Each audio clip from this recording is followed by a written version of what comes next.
Bonjour à tous et bienvenue dans ce 6h30.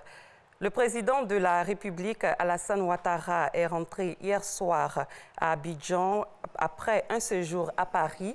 Le chef de l'État, qui accompagnait son épouse, a été accueilli, vous le voyez dans les images, par le vice-président de la République, Daniel Kablan-Duncan, le Premier ministre Amadou Gon Coulibaly et plusieurs membres du gouvernement.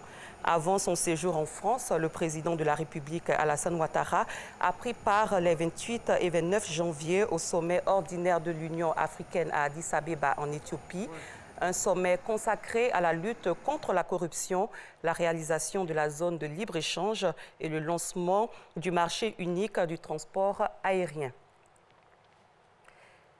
Il est expert en nouvelles techniques agricoles et agroalimentaires en Afrique. Le groupe Somdia, spécialisé dans le secteur du sucre, veut renforcer son investissement en Côte d'Ivoire. Le patron du groupe, Alexandre Villegrain, a été reçu hier par le Premier ministre Amadou Gon Coulibaly. On fait le point de leur rencontre avec Alexis Ouedraogo. Alexandre Villegrain est le patron de la société Somdia. L'entreprise, spécialiste dans le sucre, a produit entre 2017 et 2018 près de 105 000 tonnes de sucre. Alors que l'industrie sucrière sur la scène internationale est dans la tourmente, Alexandre Villegrain se dit confiant en la Côte d'Ivoire. Nous croyons dans la filière sucrière en Côte d'Ivoire et nous croyons à la productivité et à la compétitivité du sucre ivoirien.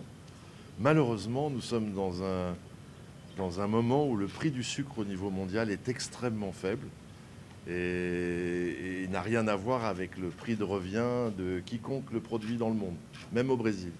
Le prix du sucre au consommateur brésilien est plus cher qu'au consommateur ivoirien.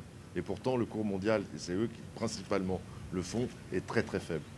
L'entreprise entend étendre ses surfaces de production et donner ainsi du travail à quelques 200 familles en zone agricole. C'est en 1982 que commence réellement l'histoire de la téléphonie mobile. Il faut attendre le début des années 90 pour voir les premiers téléphones en Côte d'Ivoire, outil indispensable dans cette société aujourd'hui. Certains sont carrément accros et sont déconnectés de la vie en société.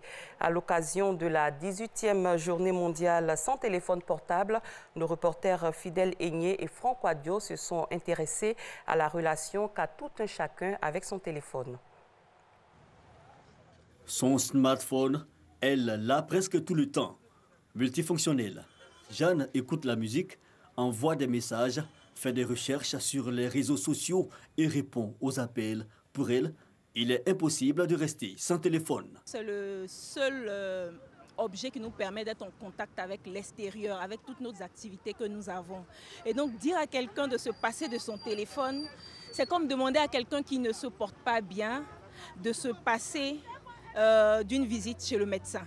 Le téléphone portable, un outil nécessaire mais pas indispensable. Cette mère de famille appelle à une utilisation avec modération car il crée souvent des désagréments dans un couple. On est là, chacun sur son téléphone, on navigue, on ne peut même pas causer avec son mari ou avec sa femme. Vraiment, c'est le gros problème aussi. Je suis vraiment d'accord pour une journée sans téléphone et même rester avec la famille, fermer le téléphone, demander à papa de fermer son téléphone. Maman, aujourd'hui, on reste ensemble sans téléphone. Vraiment, ce serait intéressant. Objet de communication incontournable dans une société dynamique. Le téléphone portable, s'il est mal utilisé, éloigne des réalités et valeurs sociétales et vous installe parfois dans la dialectique du maître et de l'esclave, selon le sociologue. Le téléphone, qui est un objet de communication, devient maintenant un objet de perturbation des relations sociales, des relations familiales, des relations de couple. Donc je crois que plus on est accro, plus, n'est-ce pas, ça dépeint sur les relations et dans les relations dans les foyers et dans les familles. Ce 6 février a lieu la 18e journée mondiale sans téléphone portable, initiative destinée à interpeller le public sur son rapport au mobile. Une relation parfois fusionnelle, ce jour est l'occasion pour poser son téléphone, ne serait-ce qu'un instant. Direction à présent les États-Unis en marge des travaux du 7e Forum des jeunes du Conseil économique et social de l'ONU. Les ministres en charge de la jeunesse des pays membres de l'OIF, l'Organisation internationale de la francophonie, ont eu une rencontre. Objectif, présenter les analyses récentes sur les pratiques en matière de politique publique de jeunesse dans les pays membres de l'OIF et aussi dialoguer avec les ministres sur les pratiques d'implication de la jeunesse dans ces politiques publiques. Notre envoyé spécial à New York, Herman Niamien, nous propose ce reportage.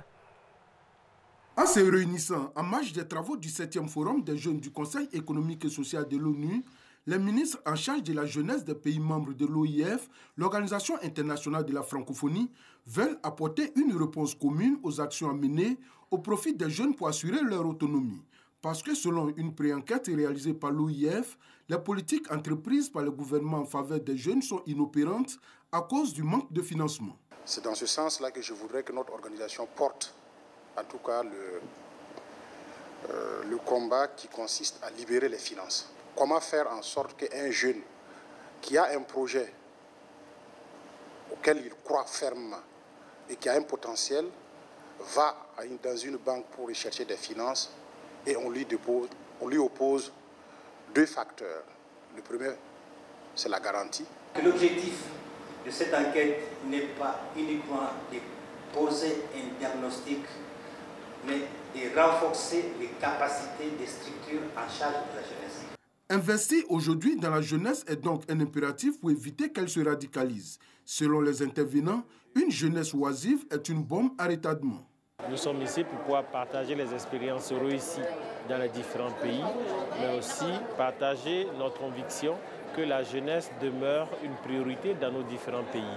Pour ce qui est de la Côte d'Ivoire, elle constitue 77% de la population de moins de 35 ans. Et donc, nous ne ménageons aucun effort à travers la politique nationale de la jeunesse pour pouvoir répondre aux sollicitations et attentes des jeunes. Rencontre d'échanges, mais également de partage d'expériences, les jeunes ont eu leur mot à dire. Et pour eux, c'est déjà un grand pas qu'ils soient désormais associés aux grandes rencontres. Nous sommes là pour faire des propositions innovantes à l'endroit de nos dirigeants, parce qu'en clair, comme le disait Gandhi, ce qui se fait pour moi sans moi n'est pas fait pour moi, est fait contre moi. Et donc nous sommes là aussi pour leur dire merci, je parle de nos dirigeants bien sûr, mais aussi de leur dire que nous, les jeunes, nous avons saisi cette occasion et nous sommes prêts à travailler davantage pour construire ce monde qu'ils veulent créer et ils veulent créer avec nous. À l'issue des travaux du 7e Forum des jeunes du Conseil économique et social des Nations Unies, les instances de cette organisation se sont accordées à offrir plus d'opportunités aux jeunes pour les rendre autonomes afin de les amener à s'impliquer dans les grandes résolutions adoptées par les Nations Unies. Ici, en terre ivoirienne, Henriette Konan-Bédié était à Bingerville hier pour poser la première pierre de la page blanche, le centre de prise en charge des enfants handicapés et polyhandicapés intellectuels. L'édifice sera construit sur un terrain de 4280 mètres carrés à Bingerville et est baptisé Complexe Henri Konan-Bédié. Henriette Konan-Bédié, cela fait 27 ans que la page blanche existe et s'occupe des enfants handicapés. Le reportage est signé Gabriel Zani. C'est sur ce terrain de 4280 mètres carrés situé à Bingerville, octroyé par le gouvernement, que sera construite la nouvelle page blanche, l'établissement de prise en charge des enfants handicapés intellectuels. La première pierre posée par la présidente de l'ONG Servir marque le démarrage des travaux. La nouvelle page blanche sera appelée le complexe Henriette Konan-Bédié. Soyez rassurés que je ne ménagerai aucun effort pour l'épanouissement de nos enfants.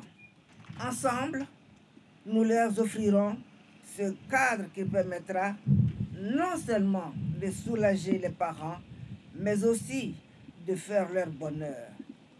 À travers ma modeste personne, je soutiendrai toutes les actions visant la justice et l'égalité entre tous les enfants de notre pays.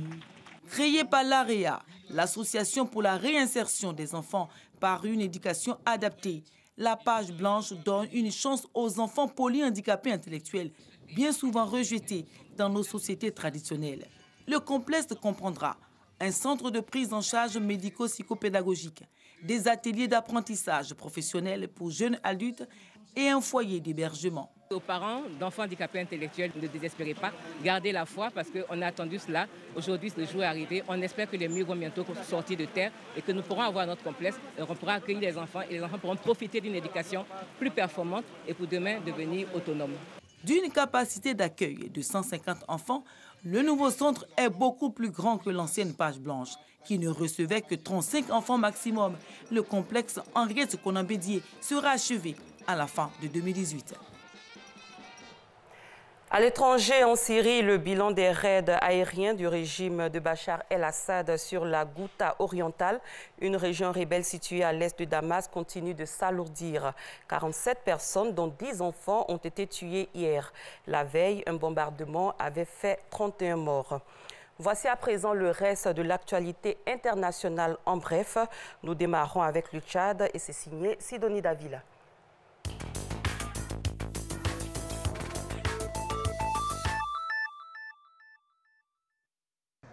La grève générale décrétée il y a une semaine par les fonctionnaires pour protester contre les mesures d'austérité du gouvernement touche désormais le secteur privé.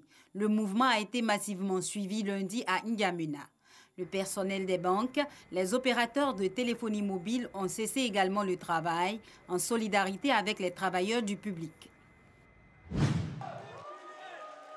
Julian Assange, le fondateur de Wikileaks, ne pourra pas quitter l'ambassade équatorienne de Londres où il est réfugié depuis plus de 5 ans. C'est ce qu'a décidé la justice britannique ce mardi, appelée à se prononcer sur une demande de levée du mandat d'arrêt émis contre le fondateur de Wikileaks, recherché par la justice suédoise pour des accusations de viol qu'il nie toujours. Plus de 4 mois après les élections, la chancelière allemande espère annoncer ce mardi un accord avec ses partenaires pour sortir d'un imbroglio politique post-électoral. Les deux camps ont repris leur débat en fin de matinée pour une dernière ligne droite. Leur objectif est de trouver des compromis sur différents points. La dernière négociation porte notamment sur la santé, le droit du travail, l'Europe ou encore les retraites. Une entente est essentielle pour convaincre le SPD de renouveler pour 4 ans la grande coalition sortante.